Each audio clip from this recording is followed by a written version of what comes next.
ഇത്തിരി ചാണപ്പൊടി ചോദിച്ചപ്പോ എന്താ ഇവിടെ ഒരു ഭാവം? 2 പശു ഉണ്ടെന്ന് വെച്ചിട്ട് ഇത്ര അഹങ്കരിക്കണോ? പശു എന്നൊക്കെ പറഞ്ഞാൽ എപ്പോ വേണമെങ്കിൽ സൂക്കട ഒന്ന് ചാവാം. ശോ പാവം, പശു ചാവണ്ട. എന്നാലും ഇങ്ങനെയുണ്ട് ഒരു സ്ത്രീ. ഫുള്ളായിട്ട് നോർമൽ അല്ലല്ലേ?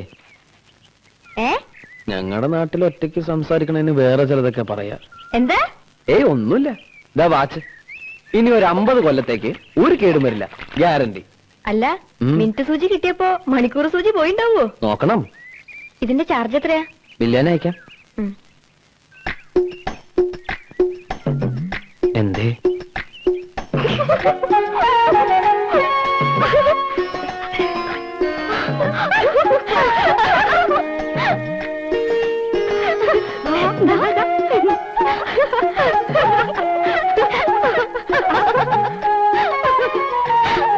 എന്താ ഈ കുട്ടികളെല്ലാരും കൂടി കാണാനില്ലേ?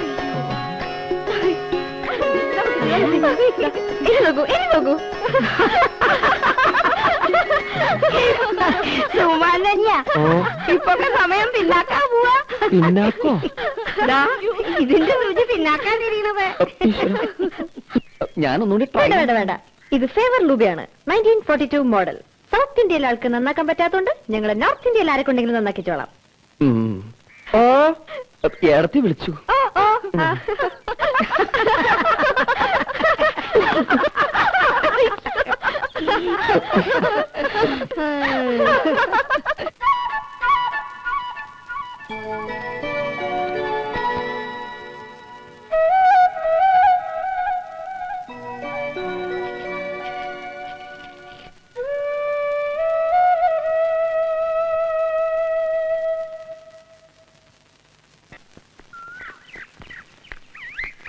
Hello hello, favour Leuba. പിന്നെ വഴിക്കൊന്നും കണ്ടില്ലല്ലോ. തിരക്ക് കടയിൽ എപ്പോഴും തിരക്കാണേ. സൗത്ത് ഇന്ത്യയിൽ നിന്ന് മുഴുക്ക ആളുകൾ വരുന്നുണ്ടാവൂലോ, അപ്പൊ തിരക്കുണ്ടാവും. നടക്കാത്ത വാച്ചെന്തിനാ കൈ കെട്ടണേ? അതഴിച്ചു തന്നിട്ട് ദാ ഇത് കെട്ടിക്കോളൂ. സമയം അറിയില്ലല്ലേ പ്രധാനം. ഇതിലിപ്പോ സമയം കൃത്യ 5:45. അപ്പൊ ഇതിന്റെ സൂചി മുന്നോട്ട് നടക്കാൻ തുടങ്ങിയോ? കൊറേ പിന്നോട്ട് നടന്നപ്പോ അതിന് തോന്നി കാണും എന്നാ ഇനി കുറച്ച് മുന്നോട്ട് നടക്കാന്ന്. എന്നാലും ഇനിയും കേടാവൂലോ. അപ്പൊ കിട്ടാം. അയൽക്കാരന്റെ ഗിഫ്റ്റ് ആയിട്ട് കൂട്ടിക്കോളൂ. സമയം ഇതിലും കൃത്യ. നിർബന്ധം അച്ഛാ തന്നോളൂ. മുത്തശ്ശി കിട്ടിക്കോളും. ടൈം പീസ് പൂച്ച തട്ടിയിട്ട് ഉടച്ചതുകൊണ്ട് സമയം അറിയാൻ പറ്റില്ലാന്ന് മുത്തശ്ശി ഇന്നലെ കൂടി പറഞ്ഞു കേട്ടു. വലിയ ഉപകാരം കേട്ടോ. ഇത് ഗിഫ്റ്റ് തന്നെയല്ലേ, കൊടുക്കാൻ ബില്ലേക്കരുത്. ഇന്നലെ കൈ ഒരുപാട് പൊള്ളിയല്ലേ? കൈ പൊള്ളു? ആ, സന്ധ്യക്ക് കാർത്തികൾക്ക് വെച്ചപ്പോ. എങ്ങനെയാ കണ്ടത്? അപ്പൊ ആ പരിസരത്തൊന്നും കണ്ടില്ലല്ലോ. മനക്കണ്ണുകൊണ്ട് ദിവ്യദൃഷ്ടി ഉണ്ട് എനിക്ക്. അന്ന് തുമ്മിയ കാര്യം ഞാൻ പറഞ്ഞില്ലേ? ഇനി കാലാകാലങ്ങളിൽ ഇതുപോലെ ഓരോ പ്രവചനങ്ങൾ എന്നിൽ നിന്നും പ്രതീക്ഷിക്കാം. ഇപ്പൊ ഉദാഹരണത്തിന് നാളെ പൗർണമി. നോസ്ട്രഡാമസ് എന്ന് കേട്ടിട്ടുണ്ടോ? അല്ലെങ്കിൽ അയ്യർ ദി ഗ്രേറ്റ് കണ്ടിട്ടുണ്ടോ? അതിലെ മമ്മൂട്ടിയെ പോലെ എന്റെ പ്രവചനങ്ങളും ഇനി സംഭവിക്കാൻ പോവുകയാണ്. നാളെ രാത്രി താൻ ഉറങ്ങിക്കിടക്കുമ്പോ സമയം ഏതാണ്ട് 12-ന് 1 മിനിറ്റ് മുമ്പുള്ളപ്പോൾ വിദൂരതയിൽ നിന്നൊരു പാട്ടൊഴുകിയെത്തുന്നു. താൻ അറിയാതെ ഉറക്കമുണർന്നു പോകുന്നു. പാട്ടിന് ചെവി ഓർക്കുന്നു. എവിടെ നിന്നാവും ആ പാട്ടെന്നറിയാൻ അപ്പുറത്ത് കിടക്കുന്ന ചേച്ചിയെ ഉണർത്താതെ താൻ മെല്ലെ എഴുന്നേറ്റ് ജനലിനരികിലേക്ക് വരുന്നു. അപ്പോൾ വിദൂരതയിൽ ഉറങ്ങാതെ കണ്ണിൽ എണ്ണയൊഴിച്ച് ഒരു പാവം നക്ഷത്രം. ആ നക്ഷത്രം തന്നെ തന്നെ നോക്കി പറയും, ഐ ലവ് യു. കാള വാല് പോക്കണ കണ്ടപ്പോഴേ മനസ്സിലായി സൂക്കട് എന്താണെന്ന്. ബാക്കി ഞാൻ ഭാരതീയച്ചൂട് പറഞ്ഞോളാം. ഗിഫ്റ്റ് തന്ന വാച്ചും അവിടെ ഏൽപ്പിക്കാം. കാളകൾ വാല് പൊക്കണ കാരണം ഒരു കാര്യവും പറയാൻ പറ്റണല്ലോ ഈശ്വര.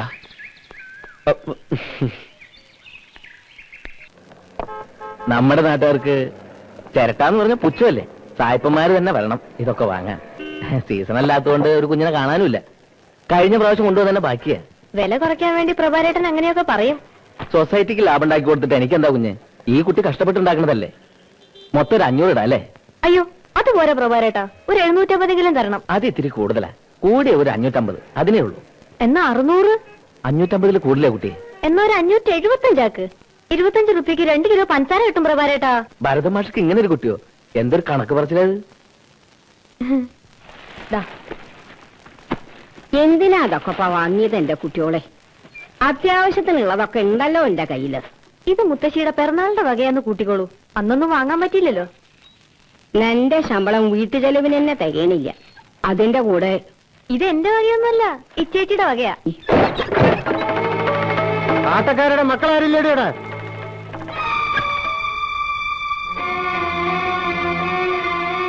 കുഞ്ഞപ്പൻ ഇന്നലെ തേങ്ങയിടാൻ വന്നപ്പോ പറ്റില്ലെന്ന് പറഞ്ഞു തള്ള അല്ലേ? പറഞ്ഞു. ഈ തൊടിയിൽ വന്ന് തേങ്ങയിടേണ്ട കാര്യം എന്താ അവന്? ഞാൻ പറഞ്ഞിട്ടാവും വന്ന്. നീ ഇങ്ങനെ തുടങ്ങിയ കുറെ പ്രയാസമുണ്ട് രഘു. ആകെ 10 or 20 തേങ്ങയാ കിട്ടണത്. അതുമൂന്ന് ഇവിടെയും കാര്യങ്ങളില്ലേ? സമ്പാദിക്കണ്ടല്ലോ മക്കള്. സമ്പാദിക്കണ്ടെങ്കിലേ അത് നല്ലോണം കഷ്ടപ്പെട്ടിട്ടാ. ആരും കൊണ്ടത്തരണമൊന്നുമില്ലല്ലോ. ആങ്ങളെയാന്ന് പറഞ്ഞ് നടക്കണ ഒരാള്.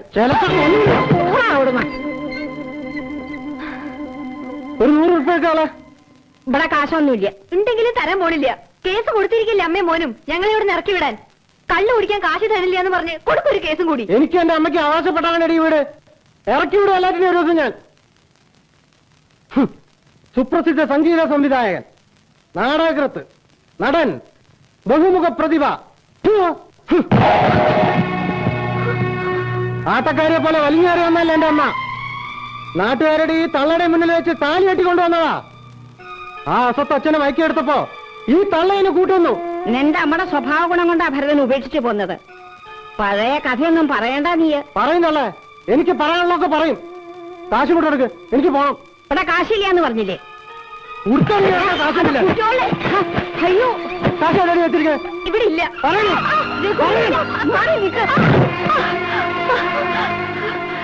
അയ്യോ, എന്റെ കുട്ടി.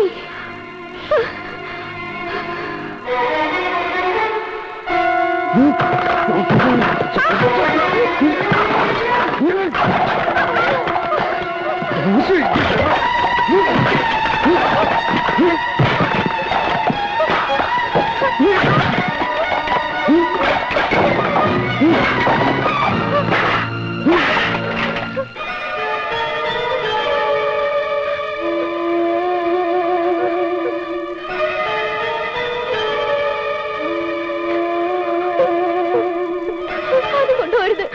ചേച്ചിക്ക് സ്കൂളിൽ നിന്ന് കിട്ടിയ മെഡലാണ്.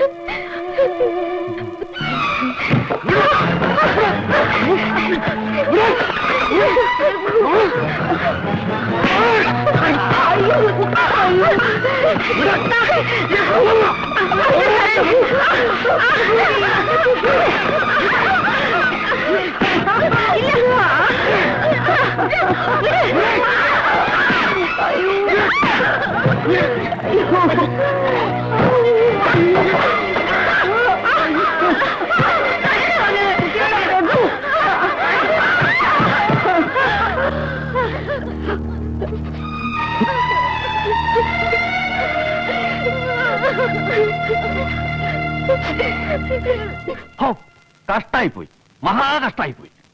കണ്ടില്ലേ കുട്ടികളുടെ മുഖം പൊട്ടിയിരിക്കണേ? തോന്നിയാസ ചക്കൻ കാണിച്ച് പെൺകുട്ടികൾ മാത്രമുള്ള വീട്ടിൽ കയറി ഇങ്ങനെ അതിക്രമം കാണിക്കേ. ഹോ, ദുഷ്ടൻ, കാക്കോടകൻ.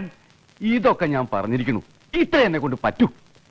അച്ചുവേട്ടൻ അങ്ങനെ പറയുന്നത്. പിന്നെ എങ്ങനെ പറയണം? മയക്കെടുത്ത് നാട്ടുകാരെ മുഴുവൻ വിളിച്ചു കൂട്ടി പ്രതിഷേധയോഗം നടത്തണോ? അച്യുതന്റെ അടുത്തല്ലാണ്ട് അവരാരുടെ അടുത്താ പോയി പറയാ? ഓ, ഉണ്ടല്ലോ അയൽക്കാരെ.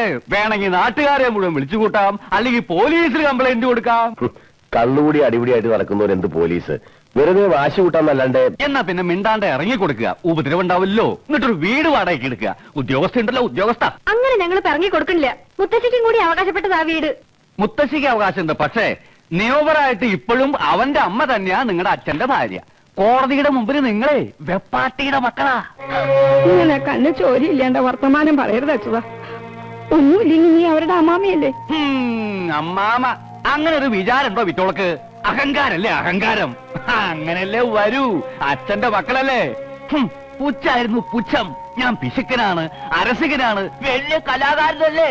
മദ്രാശിയിൽ ഡാൻസ് പഠിക്കാൻ പോയ പെണ്ണിനെ വശീകരിച്ചെടുത്തതാ സംഗീതം പാട്ടെന്നൊക്കെ പറഞ്ഞ്. ഒന്നേ ഉണ്ടായിരുന്നുള്ളൂ പെങ്ങളായിട്ട്. അറിയോ സുകുമാരന്? അതൊക്കെ പഴയ കഥകളല്ലേ, അവര് മരിച്ചും പോയി. പഴയ കഥയ്ക്ക് പുതിയ പതിപ്പ് ഇറങ്ങിയിട്ടുണ്ടല്ലോ. കണ്ടില്ലേ ഒരുത്തി കോളേജിൽ നിന്ന് ഒരുത്തന്റെ കൂടെ പ്രേമിച്ചോടിപ്പോയി. അമ്മയുടെ പാരമ്പര്യം. അതിന്റെ പേരിൽ നാണക്കേടിന്റെ പങ്ക് അച്ചുവന്നായിരുന്നു. മതി വിസ്തരിച്ചത്. നാണക്കേടൊക്കെ ഞങ്ങൾ സഹിച്ചോളാം. ആരും സഹായം ചോദിച്ചാൽ ഇങ്ങോട്ട് വരണില്ല. ആ പേരിൽ കാശ് ചെലവെന്ന് പേടിക്കേണ്ട അച്ചുവന്നായര്. വരണ്ട വരണ്ടെന്ന് 1000 പ്രാവശ്യം പറഞ്ഞല്ലേ മുത്തശ്ശിയോട്. ഇപ്പൊ തൃപ്തിയായില്ലേ? ഇറങ്ങിട്ടോ അങ്ങോട്ട്.